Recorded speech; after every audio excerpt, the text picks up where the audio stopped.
Hello and welcome to this video.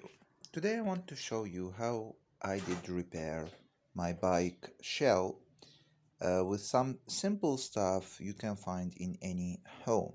Now a lot of people will say that you need epoxy, you need a resin, you need to have a special tool, etc, etc. But this is not the case. Alright, now I have this old bike. It's a very cheap bike from Kimco brand. I like this bike because she's big and so I can, drive it comfortably with alone or with other people. This is the face of the bike, and as you can see, there is a lot of damage during the time with this. So first of all, there was a missing part here and a hole here. So I did close them, all right. Now about holes, small holes, you can use wall paste to close it. You just need, like a credit card, old credit card or something like that, in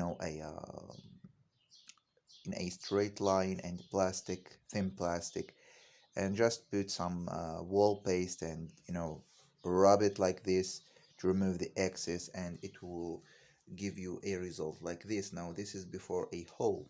All right.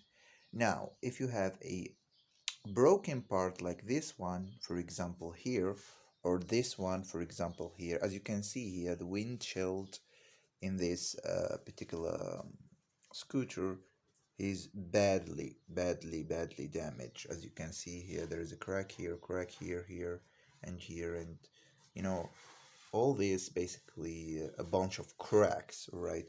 And we have here a missing part, right? Now, if you going to apply, for example, a wall paste in this, it will not work because, well, it's it will harden, but it will harden very well and take the shape as a stone if it is a small portion, right? Like I said, if it is a hole like this, for example, a small hole like this, I don't really know if it's visible or not. Yeah, it's hole, all right?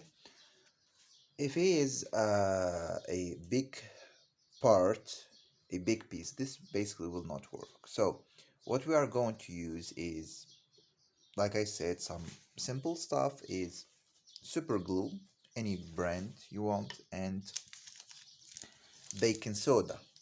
All right, they are available everywhere. They are cheap, extremely cheap. All right, and we can use some paper clip or something like that. All right, some pieces like this.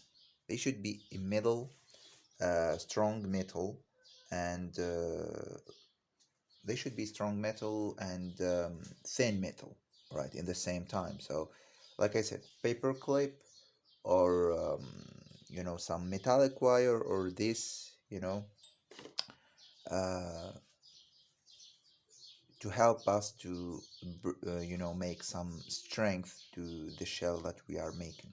So basically what I did, for example, for this part or this part, is I put some scotch tape in the back.